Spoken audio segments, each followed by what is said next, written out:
Hey yo, Naidan, my broski, don't die. Don't worry, I'm Bruh. Naidan Mönkhbat. The Hawk of Ordos is indeed very vincible. Now, Naidan joins the club alongside Miguro, Alan, and the fake Yuzaki as the few characters that have managed to stay dead. Fuck you, Oma. Fuck you. Anyways, Naidan Mönkhbat is a representative of not only the Worm secret organization, regarded as the closest individual to the head of the Worm, but also as a representative of Mongolian wrestling. In Mongolia, there are three main sports: archery, horse riding, and wrestling. Although there are several different schools of Mongolian wrestling, the rules are very easy to follow. If anything other than the foot touches the ground, you lose. This golden rule makes the sport very similar to the sport of sumo. However, Mongolian wrestlers do not get the added favor of pushing opponents off a ring. Therefore, they have expectedly come to dominate the sumo ring in Japan, some of them attaining the highest rank of Yokozuna. So, did Naidan Mönkhbat dominate the underground martial arts scene like his real-world counterparts came to dominate sumo? That's a very tall order, but let's find out. In the beginning. Naidan Mönkhbat was an orphan who lived in the Inner Mongolia region. At the age of 15, he made contact with the Worm secret organization and joined at his own discretion. For the next 6 years, he was taught Mongolian wrestling by Yadamba Samyabazar, an upper-class official of the Worm. The first 3 years were spent developing Naidan's cuts, essentially physical conditioning centered on durability, endurance, and the dispersal of power. During this basic training, Naidan had companions, but they were eventually weeded out, leaving Naidan as the only student left. For the next 3 years, he continued training and was allowed to spar with other wrestlers in the hopes of attaining the Eye of the Sky, an out-of-body view that can be activated at will. At the end of his training, a 21-year-old Naidan Mönkhbat was capable of pulling off this physical achievement. This is an execution technique called dismemberment, in which a victim's limbs are slowly pulled apart by horses. Thanks to his training, Naidan can handle the pressure no problem. After Naidan survived this ordeal, he was forced to kill his teacher in order to earn his spot in the Worm secret organization, which he did with zero issue. After being assigned as a direct subordinate under the Worm, Naidan Mönkhbat was sent to infiltrate the underground martial arts promotion known as Purgatory. After climbing out of the C and B list divisions in the span of 2 matches, Naidan would make his debut in the A list division in his 3rd match against Leo Dongqing, one of the renowned Three Demon Fists. Although sustaining a loss, the two became friends, and within the span of 5 years, Naidan eventually carved out his own claim to fame within the A-list division. Due to his skill, Naidan Mönkhbat was chosen as one of the 13 combatants representing Purgatory in their tournament against the Kengen Association. After disrespecting the dibs, Naidan sent himself out in the 5th round. While on the stage, many of the grapplers, including Okubo, Toku, and Hayami, were prepared to face the Mongolian. However, Naidan clenched his fist, revealing a white worm tattoo, completely blowing his cover. This attracted the attention of Gao Ryuki, who took the bait and entered the stage. Because Ryuki sweared off killing, he was fighting in a very limited manner, enabling Naidan to outmaneuver and dominate his foe. With the initiative in the match set, Naidan took the opportunity to question Ryuki's morals and his newfound friends, convincing Ryuki to abandon his promise and go for the kill. After taking a kick to the face, a Gao-style soft strike, an elbow, an eye gouge, and a ruthless barrage of blows, Naidan seemed satisfied by Ryuki's bloodlust, proclaiming that Ryuki is the Omega, the last child. Whoa! The title of the manga! Even after taking Ryuki's savage beating, Naidan pushed his opponent off him and returned the fight back into an upright plane. The resulting stillness is interrupted by Naidan, who charges in and grabs Ryuki's arm. To free himself from the lock, Ryuki dislocates his own shoulder to fire off a potent uppercut. Naidan staggers back. Ryuki takes this moment of recovery to fix his shoulder. Then, Naidan retaliates with a kick and tosses Ryuki once again. While on the ground, Naidan strangles his opponent, claiming that he won't let go. Naidan continues to taunt Ryuki by retracting his previous statement about the Omega. In this moment of stress, Ryuki pulls out Gao-style Pierce, an applied form of indestructible that involves hardening the fingertips. With this technique, Ryuki successfully stabs right through Naidan's neck. Although the wound itself is shallow, Naidan forces it in further, stating that his job is complete. With the remaining seconds of his life, he congratulates Ryuki for passing, saying that the future is now connected and that Ryuki will be the one to lead them. After taking that strike, Leo Dongting rushed onto the scene alongside a medical team, but their efforts ended up being wasted, and Naidan Mönkhbat was later pronounced dead, thus ending his tenure in the story. Now, onto strengths and weaknesses. Naidan Mönkhbat stands 194 centimeters tall and weighs 118 kilograms, which comes out to 260 pounds. It has also been stated by Gowlang that Naidan possesses not only the clingy muscles and stunning strikes unique to grappling styles, but also possesses a comparable amount of raw power and endurance to that of Julius Rinhold, Kuriran, and Wakatsuki Takeshi. But obviously, Gowlang's statement should be taken with a grain of salt because Rain's condition and Wakatsuki's condition can be boiled down to genetics, whereas Julius's physique is not obtainable through natural means because he used drugs.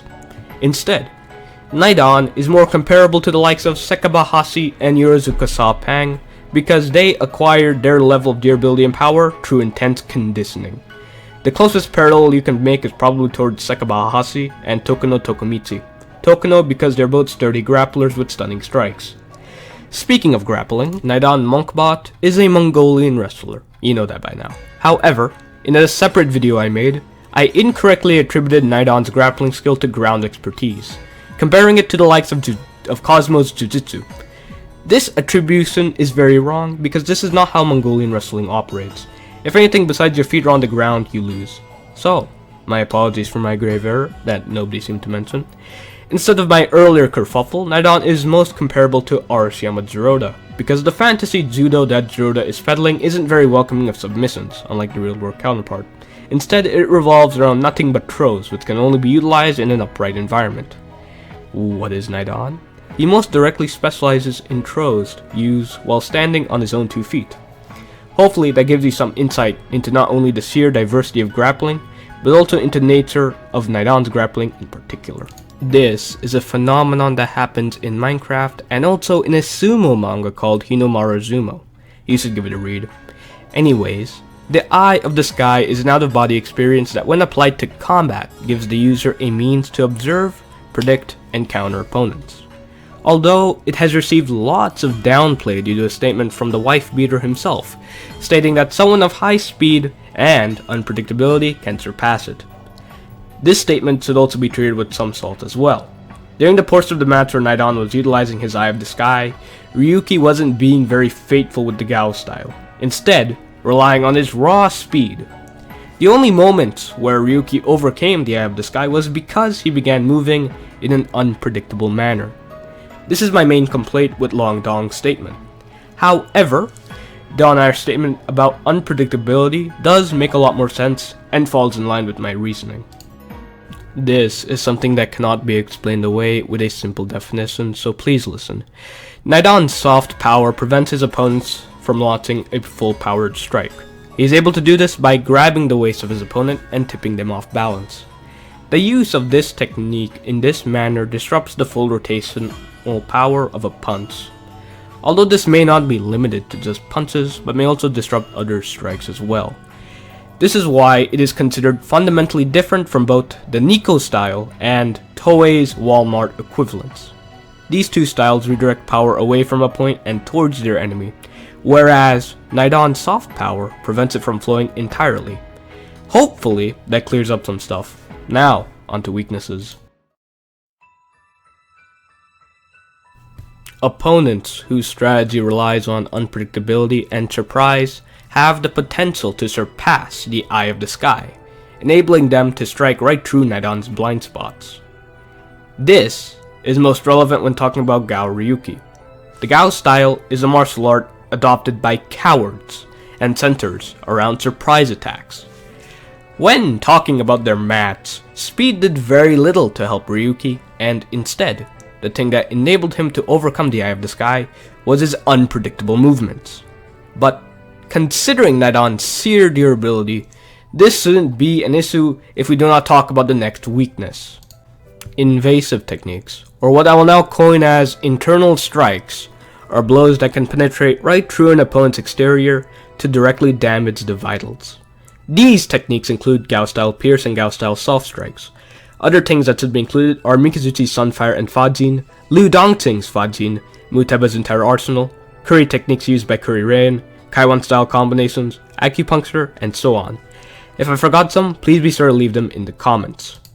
Before we get into matchups, please make sure that you're subscribed. Now, onto the rest of the video. We will begin the Purgatory matchups with Carlos Medel. Carlos is the fastest fighter in Purgatory's roster. Considering his two styles, his boxing is centered around swarming his opponent with speed and firing off crazy fast jabs, whereas his capoeira is centered around potent kicks, and most importantly, unpredictability. Considering Naidan's Eye of the Sky and soft power, Carlos's boxing would be effectively neutralized, but his skill as a capoeirista will come in handy, giving Carlos the ability to overcome the Eye of the Sky and possibly deal some damage. Although I believe most of you will disagree with me on this one, but I think based on compatibility and his genius at striking, Carlos holds a distinct advantage over Naidan. So, painful as it sounds, Naidan Mönkhbat loses. The Falcon is a ninja who utilizes misdirection and sidesteps to always keep his opponents guessing. Although the Falcon can definitely overcome the Eye of the Sky, he cannot do any substantial damage to Naidan because his claws can only penetrate skin deep. So, Falcon would need to rely on his Toxic Avenger to pull a dub.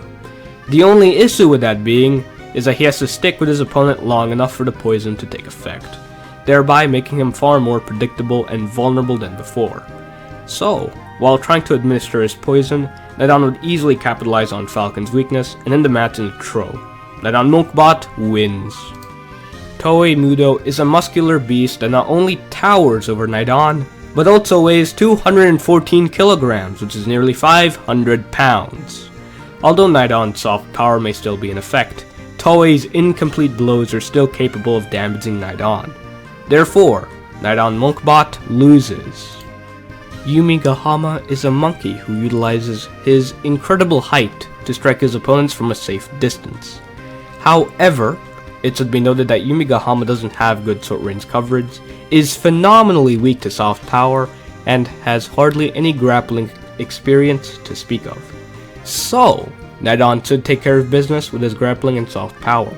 Therefore, Naidan Mönkhbat wins. Liu Tian is another monkey that utilizes the Formless style, a form of martial arts which hides its user's intent through unpredictable movements. So, Liu Tian can quite easily overcome the Eye of the Sky. However, he will face difficulty from Naidan's soft power, which will neutralize many of his strikes.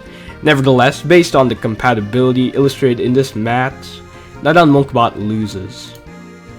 Alan Wu is a clown who got ripped in half.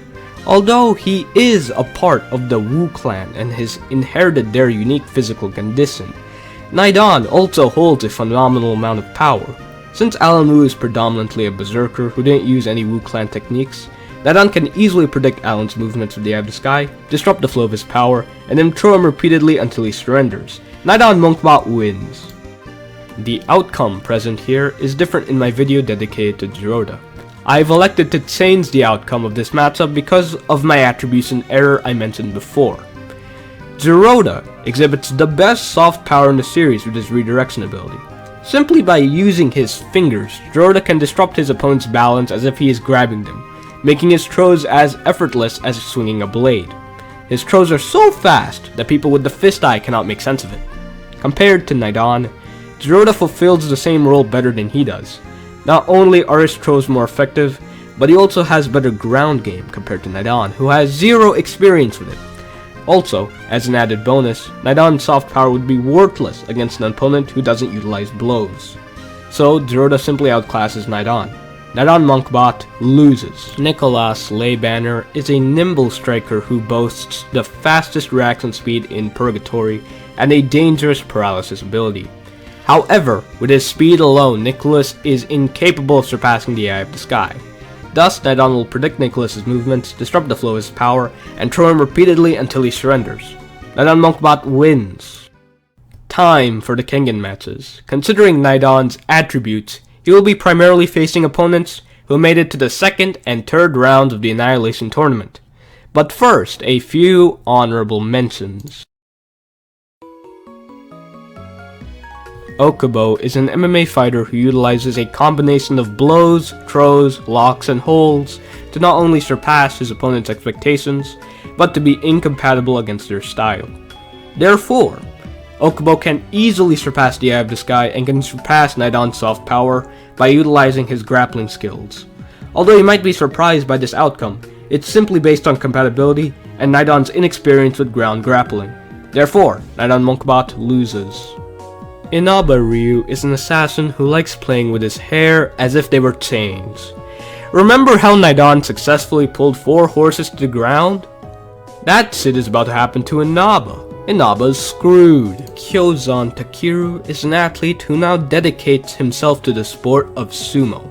His style of sumo revolves around a flurry of palm strikes, and his initial start can be sent even lower, further increasing his speed to insane levels. However, Kyozan is incapable of surpassing the Eye of the Sky, and his flurry of slaps can be neutralized by Naidan's soft power. Even with his super low initial start, Naidan will be able to tank it no problem. Although I like to perceive them as rivals, this perception is far from reality. Naidan Mönkhbat wins. I put both of these individuals in a single slot because they have similar body compositions. Both of their enhanced trunk muscles enable them to throw strikes from awkward positions such as in the mount or in the ocean.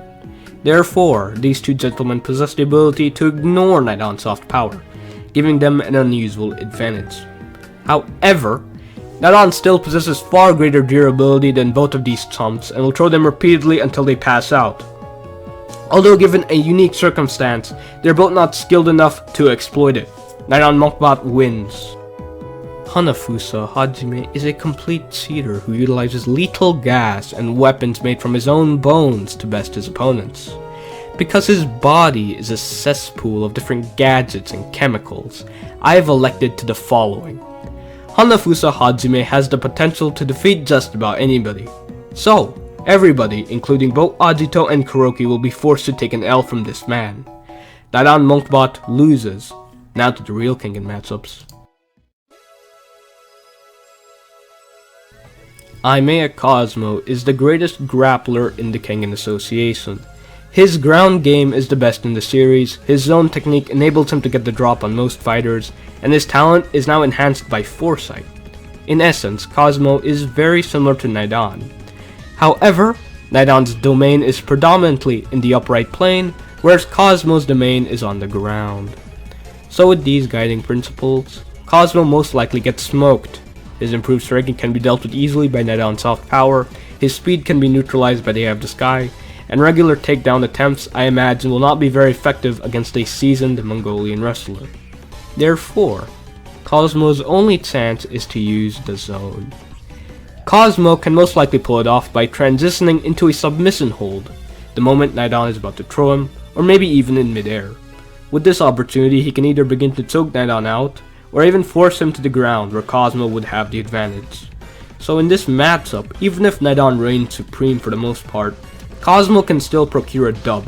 That is the scary thing about Cosmo. He is simply a genius. Naidan Mönkhbat loses. Tokita Oma should have stayed dead. His Nico style provides Oma endless flexibility between its 4 katas, and when used in tandem, results in the most potent counter in the series. However, that counter isn't suitable for this matchup because Naidan's strikes themselves aren't very important. Also, Oma's adamantine kata strikes can be countered by Naidan's soft power, and his regular flash fire footwork can be easily predicted by Naidan's Eye of the Sky. However, some techniques within the fire kata cannot be predicted very easily. these being Phantom Pace, Raging Fire, and Earth Shrinking, because they cause a rapid shift in Oma's position, enabling him to surpass the Eye of the Sky. Following use of these techniques, Oma can wrestle Naidan to the ground with a combination technique called Fire Water, which is simply a full body tackle. While on the ground, Naidan will be at the mercy of Oma's submission holds, enabling him to choke Naidan out, or he can deal some damage with Ironbreaker Revolution, the same technique that knocked Rain unconscious. So, Naidan is heavily countered by Oma's more advanced footwork and his ground grappling skill. Naidan Mönkhbat loses. Muteba Gazinga is the most dripped out murderer of all time right next to Zack the Ripper. Unlike Naidan, Muteba has real 360 degree awareness and his strikes are capable of damaging the vitals directly. Since Naidan prefers an upright battle, Muteba should have no issue with fighting him because this is also Muteba's area of expertise. Muteba can especially bypass Naidan's soft power because the hard jab doesn't need much power. In this matchup, Naidan has no good alternatives to take Muteba down even if he has superior foresight. So, Naidan Mönkhbat loses. Wakatsuki Takeshi is a monster who won the genetic lottery. His Superman syndrome has gifted him with muscles far denser than usual, giving him unmatched power even in the face of the Curry clan. In this matchup, Wakatsuki's close contact karate is easily struck down by Naidan's soft power. If Wakatsuki was to use a blast core, it would be far less potent than usual, enabling Naidan to tank it. So Wakatsuki's only means of victory is to use his grappling skill. Although this aspect of Wakatsuki's fighting style is heavily downplayed by the community, the instant switch from striking to a submission hold will enable him to surpass Naidan's Eye of the Sky and force him to the ground. Due to his incredible strength, a successful takedown from Wakatsuki is inescapable, granted if no internal strikes are involved. Since Naidan has no such techniques and has no experience with ground grappling, he most likely gets choked out. Naidan Mönkhbat loses.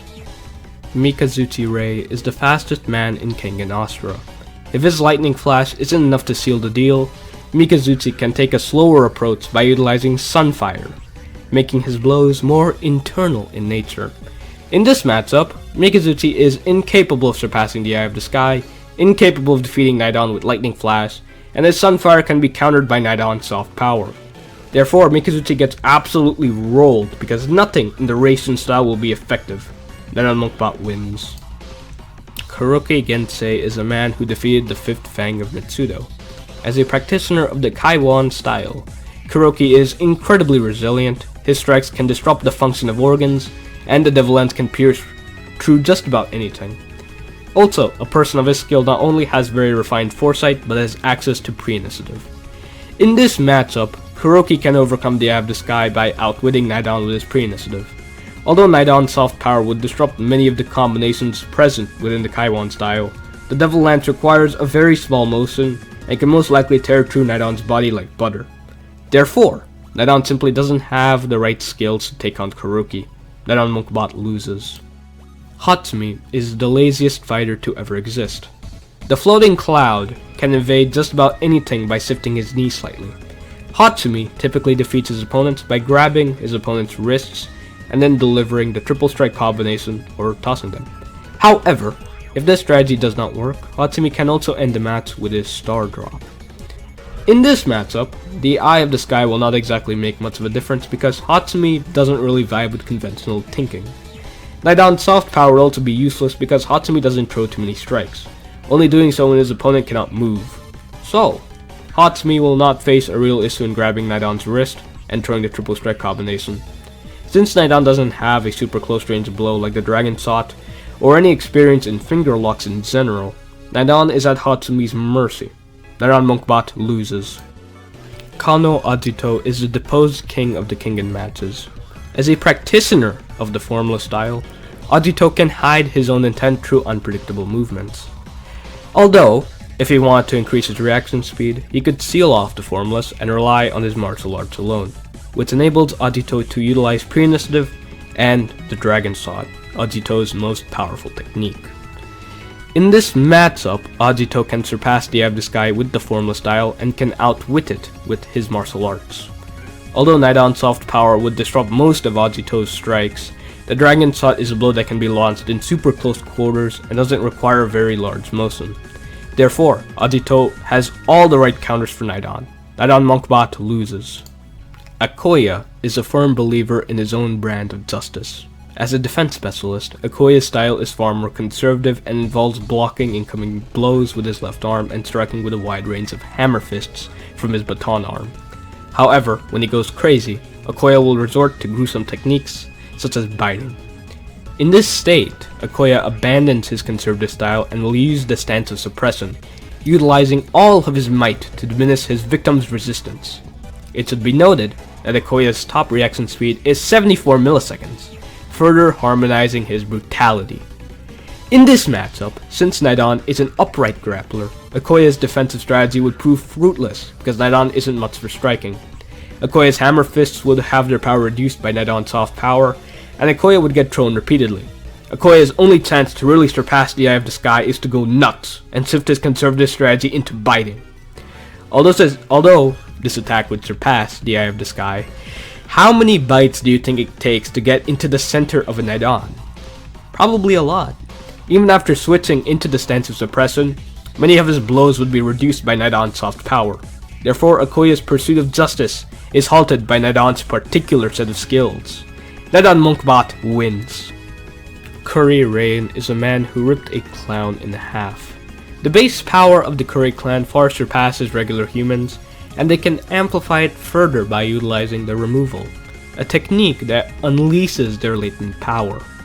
It should be noted that the primary style of the Curry clan is based on strikes to vital regions of the body.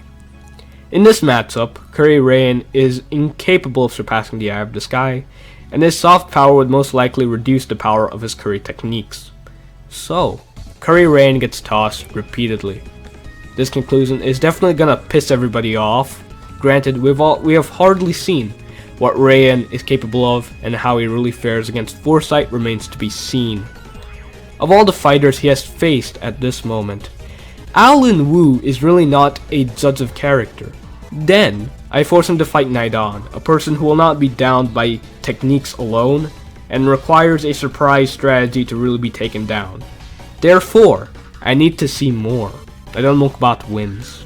Julius Rinhold is the monster of musculature from the Kengen Association. Julius stands 205 centimeters tall and 210 kilograms, nearly 500 pounds of dense muscle. Over the course of his testosterone-filled training, Julius attained an insane level of muscle control, enabling him to use the God-killing drill, which is a rotating blow that directs all of his raw power. It can be used in any situation to deal damage and to divert the flow of power. In this matchup, Julius is incapable of surpassing the Eye of the Sky, but can easily run through Naidan's soft power with the God-killing drill, a technique which gave Toei Mudo a KO. Therefore, Naidan gets absolutely dumpstered and will not put up much resistance. Naidan Mönkhbat loses. Sekabahashi is a faker. His style of wrestling is a three-dimensional sport that can be utilized on the ground, in the upright plane, and even in the air. Sekabahashi's strategy for combat is to take as many blows as possible and redirect his opponent's power back at them, disrupting their form and their ability to fight back. Sekabahashi also likes to act a lot, turning his brand of wrestling into a four-dimensional sport. In this matchup, Sekabahashi cannot use his strategy because Naidan rarely uses conventional strikes. Sekabahashi will most likely never surpass the Eye of the Sky with his acting ability, as it only works on more hot-headed opponents. Even considering Sekabahashi's push strikes, which are said to be heavy by Muteba standards, Naidan's soft power can most likely disrupt it, so Naidan would throw Sekabahashi repeatedly. But Sekabahashi is the more experienced wrestler, who is a master at taking damage. If he knows how to take eye pokes in deathmatch wrestling, he most likely knows how to take throws, which are ubiquitous in pro wrestling. Therefore, Sekabahashi in theory could pull a Hayami Masaki in this sit and take over the match thanks to his durability, which is backed up by experience. Naidan Mönkhbat loses. If Yorozuka Sapang yelled into my ear, I would go deaf. This loudmouth has one of the toughest bones in the entire series. making his resilience on par with even the genetic anomalies. It should be noted that his style is Lit Wei, a form of martial arts that promotes relentless aggression, and his headbutt is a devastating blow that results in a KO. In this matchup, Sopang is not only incapable of surpassing the Eye of the Sky, but his Lit Wei and Hammer of Burma can be neutralized by Naidan's soft power. So, Sopang gets thrown repeatedly until he sustains a concussion. Therefore, Sopang is completely incompatible with Naidan. Naidan Mönkhbat wins. Setsuna's main love interest is the main character of this story. Setsuna is the only practitioner of the Koye style left, and as such, Setsuna utilizes the blink to surprise his opponents, and the Raksasa palm to totally decimate them. It should be noted that Kiryu uses some surface level techniques from the Nico style, and also Fallen Demon, which offers Setsuna slow motion perception. In this matchup, Setsuna cannot surpass the Eye of the Sky, and his regular Raksasa palm can be dealt with by Naidan's soft power. The Fallen Demon will not be useful because Naidan isn't a fast opponent. Although Naidan is set to run away with the win, there is one minuscule detail that results in Kiryu's victory, that being the true Raksasa palm. This variation of the Raksasa palm enables Kiryu to use it in extreme close quarters with only the rotation of his arm and fingers. Because of this technique, in particular, Setsuna can overcome Naidan's soft power. Therefore, Setsuna has just the right technique to bypass Naidan's soft power protection. Naidan Mönkhbat loses. Bando Yohei is possibly the chillest serial killer that has ever existed. Due to Bando's flexibility, his limbs can be thrown like a whip, generating lots of power. It should be noted that Bando is immune to conventional strikes and is very weak to joint locks. In this matchup, Bando cannot surpass the Eye of the Sky. However, Naidan isn't in an appropriate situation to utilize the soft power, and also has very limited experience with joint locks. Therefore, Naidan gets withered down by Bando's arm whips. Naidan Mönkhbat loses. Gaolang is the best striker within the Kengen Association. Gaolang can fire off 13 flicker jabs in a second with his flash, and can synthesize his Muay Thai skill with his boxing to throw off a full range of powerful strikes. It should be noted that his right fist was partially trained, giving way to Gaolang's God Glow, the strongest strike in Gaolang's arsenal. In this matchup, Gaolang is incapable of surpassing the Eye of the Sky, and all of his strikes are directly countered by Naidan's soft power. Therefore, Gaolang is completely incompatible with Naidan. Naidan Mönkhbat wins.